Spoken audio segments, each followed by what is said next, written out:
down the hammer and pick up the pencil. You're about to listen to the Savvy Radio Show. Learn from real-life real estate investors, experience revealed with the Savvy Landlord as your host. Oh, Savvy investors, man, we are back in the studio. Pat Point dropping it so hard. We were going over this next episode and we had to stop, and he was covering what he does in front of a prospective customer or potential private lender. So this is save time and to get down and dirty. If you don't know Pat Point, raised $6 million, amazing friend of mine, Oklahoma City, probably one of the originals, raising funds to do acquisitions, to do flips, buy and holds, the whole gamut from selling land to building. This guy has been in real estate his whole life, and it's just an honor to have you back on the show. So what we're talking about right now, we're going to do this live right here, right now.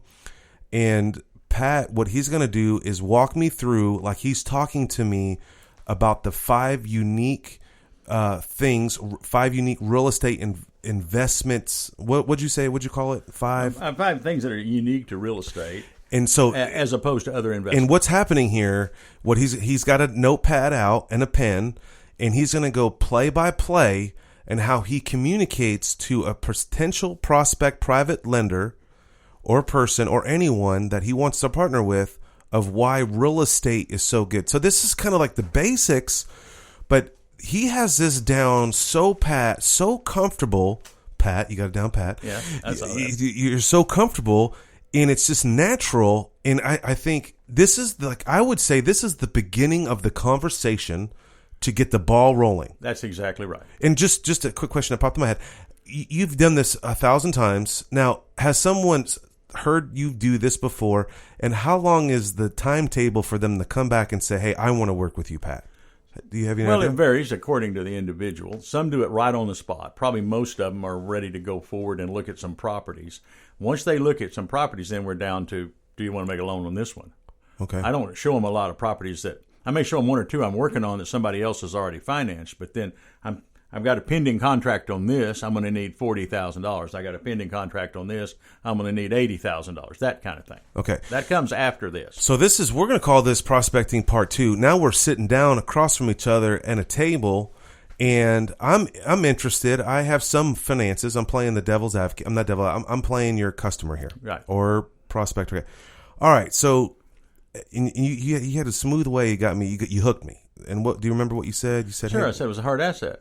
No, that was on the last episode. When you whipped out the piece of paper. Hey, there's 5 unique things about real estate that I don't believe you can find in any other single investment, no matter what they are. Okay, and so you took a piece of paper out and you wrote down 5 things. If you'll let me show them to you, we'll discuss them, and I think you'll see why real estate is the single best investment in America. Okay, great. I say it all the time. I used to say on my radio show, I say this is the single best investment in the entire United States, and I can prove it. And anybody who wants to challenge it, feel free to call me up and let's talk about it. Okay. So item number 1 is we don't have to buy it with 100% of our money. We can get some sort of a purchase money mortgage on it, whether from you folks or a bank or a savings and loan or a credit union or somebody. Real estate frequently has a mortgage on it for some amount of money. And it's socially accepted. Yes. And it's actually kind of thought that you should do it that way. And you said something earlier. You said OPM. Well, okay, it's OPM, other people's money, because it's not your money. But now let's compare it. You buy stock. You can buy it on a margin account. But now let me tell you, if you do that, you are really playing a dangerous game because they'll wipe you out if the market moves very much in the wrong direction.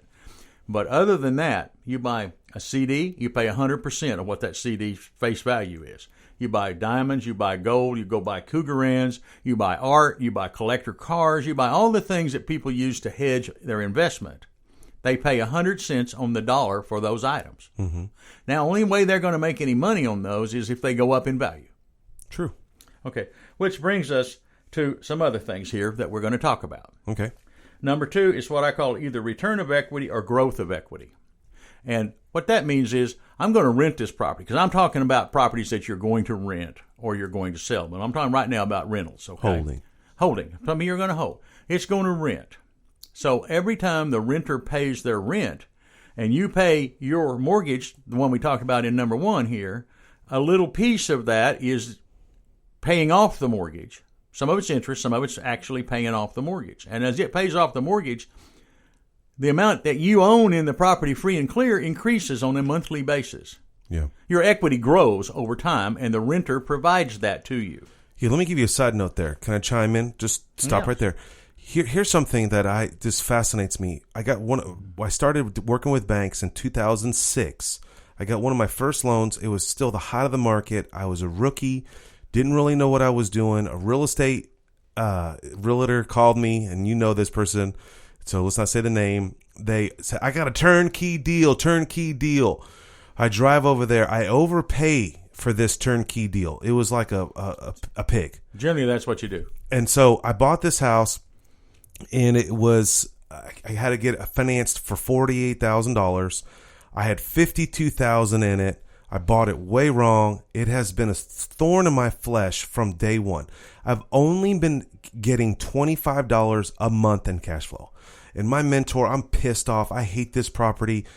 Do you know that loan just matured? That loan just matured exactly 10 years ago in August.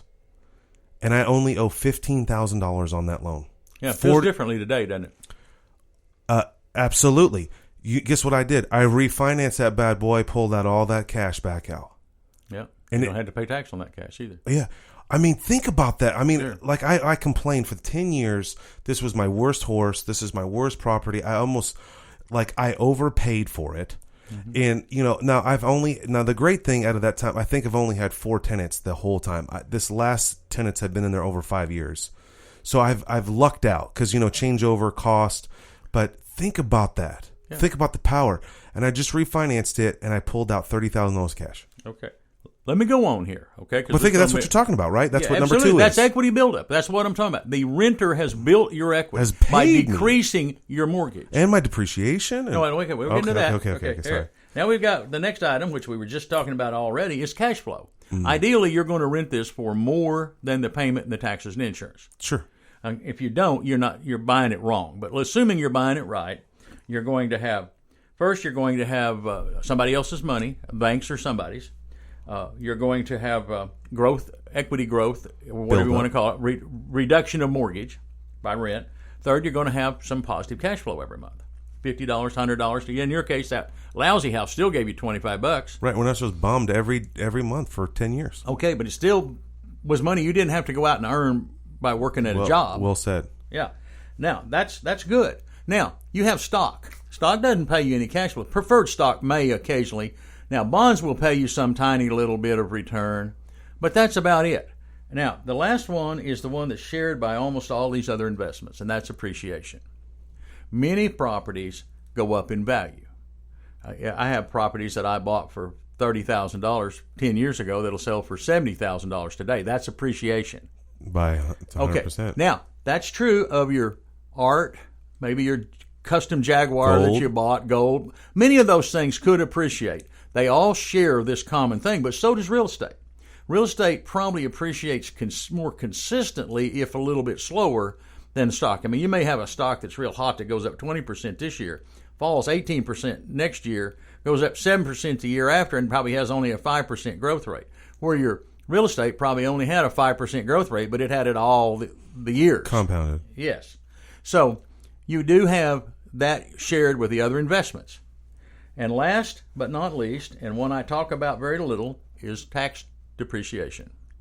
And the reason I talk about that very little is I'm not a licensed professional who can give you tax advice. But you do get from the federal government a depreciation allowance in rental property, be it commercial or residential. I love it.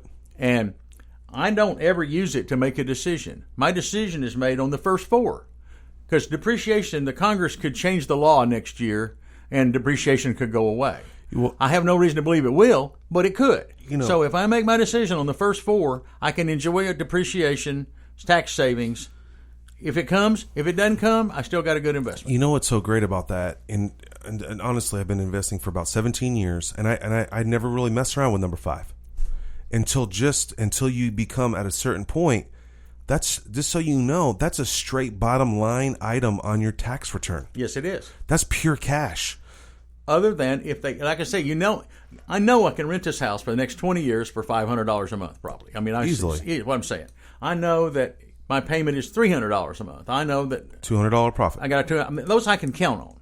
I can't necessarily count on the depreciation being the same amount because the government might change it or they might abolish it. Every year somebody wants to abolish it.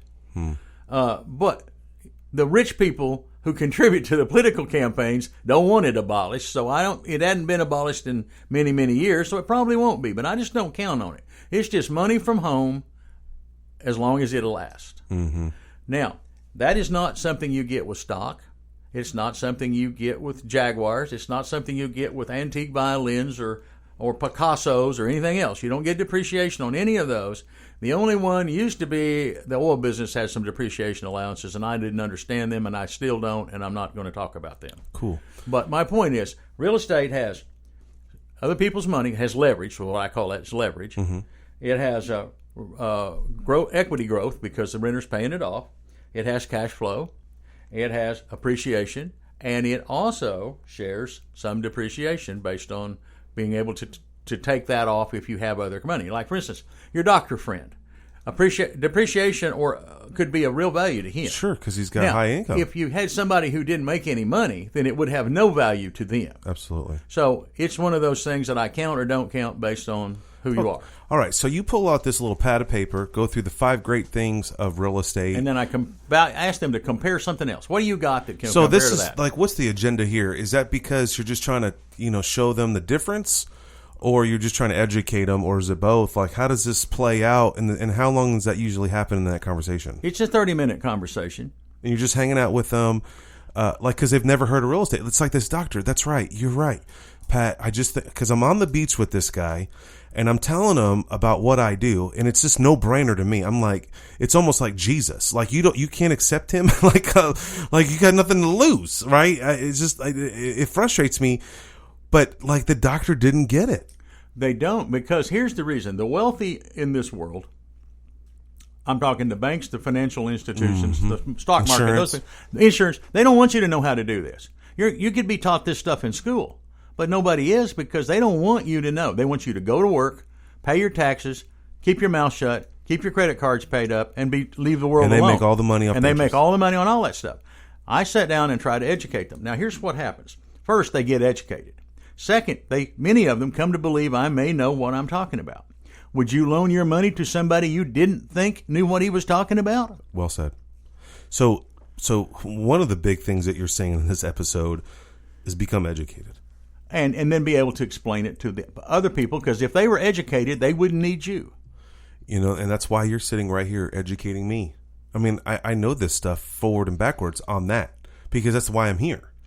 But I mean, I'd never thought about explaining it to that person. And for sure, that doctor on the beach, I remember, I didn't get his number, but I can see in his eyes, he knew that he was losing money. He was paying way too much in taxes, and he did not know how to get a return. And he didn't have time to spend a lot of time on it. No. And I was like, look, you should, Airbnb is real hot right now in my world. And I was like, he's on the beach. This guy rented a beach place, probably $2,000 for a week. He says he comes down to this beach every year. And I was like, why don't you just own this place? I would have done with him. I'd have took my finger and I'd have done this thing in the sand. Okay, tell me. I'd have done this thing I did. I'd have no. wrote it out in the damn sand, and I'd have said, I don't have a pencil and paper with me. I didn't come here trying to sell you anything. Right. I'm just trying to show you how it could work. Now, if you'd like my help, here's my phone number. If you don't want my help, this is still what you need to do. This was the coolest thing, because we were it was a neutral ground. Yeah. I'm assuming this is not a cheap vacation. Yeah. But of course I was cheap for me, because I'm just the $100 a day guy. But I'm just saying, he was 3 houses in front of me. My beach house was way back in the back. Yeah. He had children, I had children. My kids were playing with his children, but we were both equal on this beach in our swim trunks.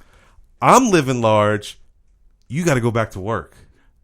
Yeah, but you're living large, but now at the same time, you know a lot of things he doesn't know. That's now, what I'm saying. It boils down to this. It boils down to this, Pat. He may know how to give you a brain surgery or a heart bypass or whatever, but he doesn't know squat about his money. One reason he doesn't, and I've just been through a lot of medical stuff, so I understand. These guys, they have such a job to learn how to do what they do, and thank God for them. Hey, that's right. They don't have time you wouldn't be for breathing anything right now. else. Right. Now, because of that, they need somebody who's going to take care of them in a proper and fair manner. Now, you can say that's their financial planner. Generally, his bread is buttered by managing their stuff. Your bread is not buttered by managing their stuff. Your bread is buttered by buying quality real estate at a great price and managing it for a profit and paying a return to the investor of 7%, 9%, whatever it is you're paying. That's what he gets. And he's your investor partner rather than being a client of somebody who really doesn't have a dog in the fight. You got a dog in the fight. That's right. You own it. Man, you're dropping the knowledge today. Let's go 5 unique. All right, so this was just a freebie in there. We just threw this one in there. Anyway, if you tuned in, if this was juiced up for you because it's juiced up for me, I can go all day. But we're gonna stop right here. We're gonna let you marinate on this one. You need to re-listen to this episode. It's only 15 minutes, and you need to get these 5 unique investment strategies, why real estate is so successful, so then you can translate it to your future private lender that's going to loan you money. Pat, remarkable. Whatever you do, prospect. Thanks for listening to the Savvy Radio Show. Glide online and listen to our other motivating episodes at SavvyRadioShow.com. Connect on Twitter at LandlordBook and always be buying assets.